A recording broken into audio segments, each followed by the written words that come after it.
Hi, and welcome to the show. Rate and review at kevinmd.com/rate. Subscribe at kevinmd.com/podcast. Today on the show, we have Houda Bouhmam.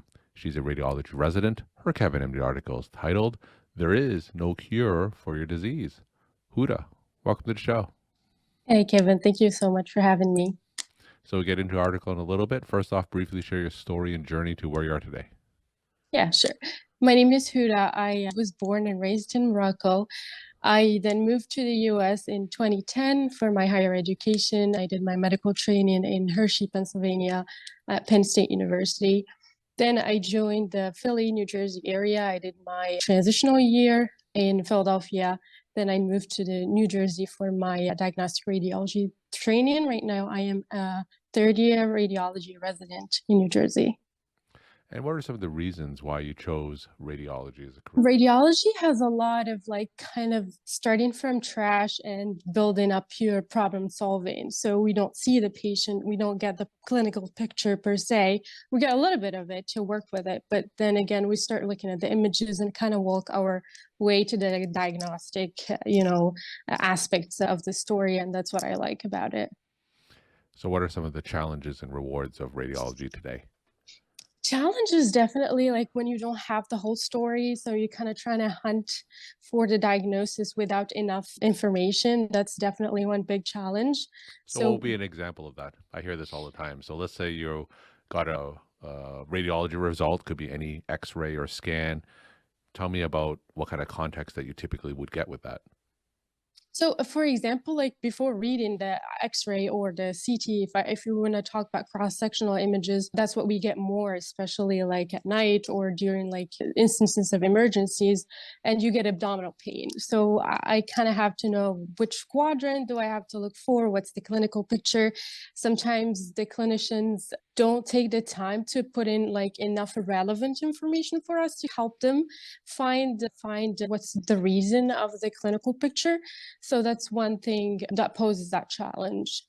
So, I'm a primary care physician. I order a lot of scans and X-rays. So, Yeah. tell us from your perspective as a radiologist, what is the most important piece of clinical information that you guys need? Absolutely. So, what's the main reason the patient is getting that scan? So, we have to know, we don't have to know everything about the patient, but what you as a clinician think that's relevant to the cause of the pain or why the patient is having that kind of, complaint to begin with. And also, if there is any personal history or family history that would help us kind of find because we're like, I call myself a hunter as a radiologist. So why is this patient having this? Why is this count in the blood analysis high? It's got to be a radiographic reason for me. So I look inside the body to kind of find an explanation to something you as a clinician told me. If you don't mention it and I don't see the patient, I probably will not give you the answer you're looking for. Okay. And before we get into your Kevin MD article, I have to ask, what is one misperception of radiology that you would like to clear up? There are a lot of misconceptions about radiologists. We are pretty busy. We, as a field of medicine, we are very, very busy, especially like working at night or after hours. We work a lot with the ED hand in hand. So we do like the ED or the clinicians sometimes don't get to the diagnosis. They need our help. So that's one thing. Radiologists are important, and there are there are some findings that are pretty obvious, and any clinician can pick up for sure, but there are others that need more specialized eye, and that's why we get trained we do an intern year, and then we do 4 years, and then we do some extra years for fellowship if you want to sub-specialize in radiology. So that's one thing. The other thing is we actually do like to talk to people. We do like to talk to clinicians. We do love to be helpful. And we only get that and we only do that aspect of our work if we have a fruitful conversation with a clinician to get the relevant information again that we need to be as helpful as we want. All right. Your Kevin MD article is titled, "There is no cure for your disease." Now, tell me, how did this story come about? So I actually wrote this back when I was a medical student, as a third year medical student. When I was in Penn State, I led a refugee initiative. It was around the time where we received a pretty big wave of Syrian refugees at the time. I believe it was 2017 or 2018. something around that. And then I led a refugee initiative, and I was the only Arabic speaking member. So that made me kind of like a leader of everything, and everything went through me before getting to my team members or the refugees themselves. So we served 11 families they were all from Syria, and they all only spoke Arabic. So, and then I kind of was the in between person for every single transition, if you want, that happened in that project. So some of the family, we did a lot. Like we did a lot to help them with settlement, kind of find jobs, get their driver's license, get around. They settled in Harrisburg. It's the capital of PA. So that's where they settled. We used to help the kids get acclimated to the school, help them with their homework. Again, like they came in with zero English, which I thought was amazing to come to a country without even knowing the language of spoken there, and try and establish a new life. So that's kind of what we helped them with. And one family had a daughter that had a chronic disease, genetic disorder, and she needed immediate attention.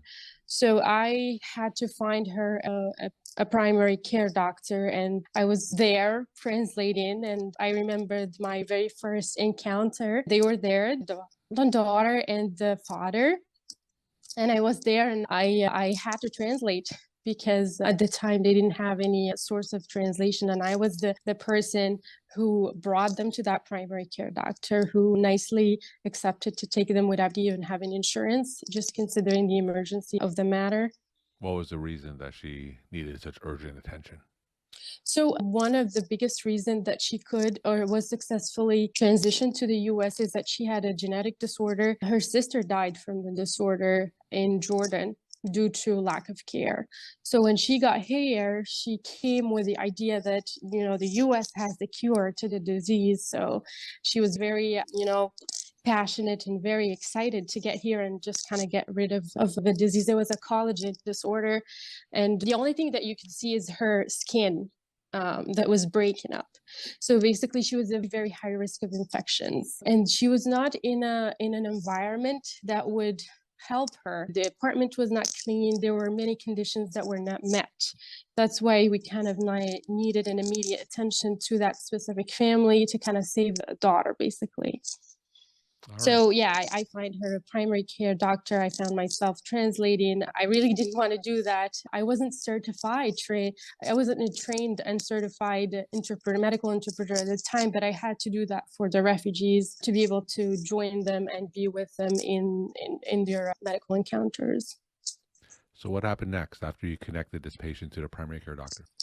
She was amazing, and then she got a whole group. Like I said, it's like the condition affected all of her body, so she needed nutritionists, she needed what else, like other dermatologists, a GI doctor, and all of that. She was talking, the doctor at the time, she was talking, and she never mentioned the cure, but she was mentioning, oh, we're going to mobilize all this team for you because you need to be able to eat well. The condition was affecting her esophagus and her eating, and she wasn't eating well. She needed the peg tube. She needed many things like that because my understanding was that the sister actually died from poor nutrition. That was the main reason. So she was talking about all that, but like the kid was really looking for, I am here in the US, so why do I have to do all this? I was told that I would be cured from this disease.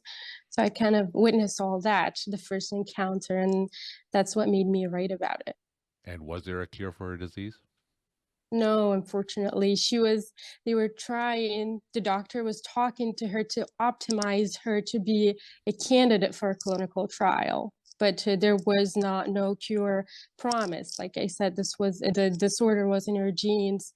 And I didn't have enough information when I first met them. But when I went with them to the encounter, I understood they didn't even know the disease, or they didn't know if it was genetic. They kept saying it's in our families, but they didn't understand. So I understood with them kind of the nature of the disease, and understood very well that there is no cure. It was just really hard for me to kind of convey that information to them, with them coming in with that mentality that it's all going to be gone here. So take us into that moment. That moment must have been so tragic for that girl and their family. So when you were translating and you were telling her that bad news. Take us into that moment. What happened? So initially, during the beginning of the encounter, I remember vividly I was very excited, just like how they were. So I was translating a sentence by sentence. Another challenge that I had working with the Syrian refugees is that they would ask for my medical opinion all the Mm. time in front of the clinician, and I would have to pause and explain I'm translating and I'm trained to kind of write every word, and we can talk about this when we are together, and I can give my opinion to the best of my knowledge, but we can't go back and forth, in an encounter like that. There were many challenges. This was one of the biggest ones. So it was just, I felt like they trusted me the most in every encounter just because I speak their language. I kind of look like them to an extent. So that was a big challenge that I had at the time. And the other challenge is translating the bad news. So part of me being a radiologist is kind of avoid that part in medicine. So I'd rather talk to clinicians and be like, this patient has cancer, than communicated myself to the patient. Why did this story stick with you? I just remember, I remember the eyes, I remember the reactions, I remember the shock that the little kid, she was 13 years old, had when we kept talking about optimizing care and not getting to where she wants, getting to the cure. She kept repeating, well, what about the cure? Like, okay, I understand all this, like, can we move on? What's, when is this all going to end? And I felt it's very harsh, and it was really hard for me. I kept pausing and avoiding looking at her and her father, of course, and just saying things the way they are. And it was very heavy and very challenging to do so. Do you know what happened to this girl? Yes, I do. I do. Sadly, I moved from the area to kind of continue with my training, but I'm still in contact with the mother, and unfortunately, they lived horrors, kind of sparing her from COVID. So they kind of isolated themselves so that she doesn't get the infection. She was in and out of the hospital, but she's still doing okay on the optimization of care that the provider her. She did an amazing. The team she has is great, and the dermatologist that she was taking care of her provided her with a lot of things, and she's kind of keeping an eye on her until she gets, as far as I know, she's not ready for the clinical trial, but they are trying kind of, to spare her any serious infection that would kind of make her life a danger. So how did this whole story, how did this affect you as a physician? So stories with my patients, although I am a radiologist and I don't have as much contact as the other clinicians do, but the impact I always remind myself that those are humans before, that their patients may come with stories, they come with scars, and we as physicians have to do our best to give them the comfort. And the one of the basic things of the comfort is have them understand everything we say. So part of me going through the training to be a certified medical interpreter while I was a medical student, I wanted to do it the proper way. I wanted to give them that comfort. I knew they were coming with so many scars and so much fear to begin with, to be in front of a physician in a different country during your first days of settlement is not easy. So it stick to my mind, and it kind of reminded me at each time, because I do have encounters with patients until now. So I do LPs, I do IR procedures, I go talk to patients sometimes when I scan their kids at night. I always keep that in mind, that those are humans to begin with. They have stories, they have, sometimes it's like a big accident and they lost family members. So I have to always be aware of that and translate. Even if we're speaking in English, go in layman terms and go at their level, make sure the understanding is there, make sure they have the comfort they want. So anything I, as physician, can provide, I try to do. And my stories with the refugees taught me a lot in that term. And my final question, what are some of your take-home messages that you want to leave with the Kevin Emily audience? My final message is, first of all, to every clinician, whether you are a medical student, whether you are a resident, whether you are an attending, to deal with your patients like a family members. I think that helps best. So uh, provide them with the best care, not only like the actual medical care, but have in mind that there's no reason for them to not have a good experience, good encounter experience. If they don't speak English, do that effort to find an iPad or to find a certified trained interpreter to kind of make sure they understand everything you say. Make sure you comfort them, because we get busy. We are busy people. So sometimes we kind of forget that this patient needs to understand the treatment 100%. There's no reason for them not to. So my message is, again, to take the time and take the effort to give that extra bonus of experience to every patient, because I believe that everyone deserves that. Well, thank you so much for sharing your story time and insight, and thanks again for being on the show. Of course, thank you very much for having me. Pleasure.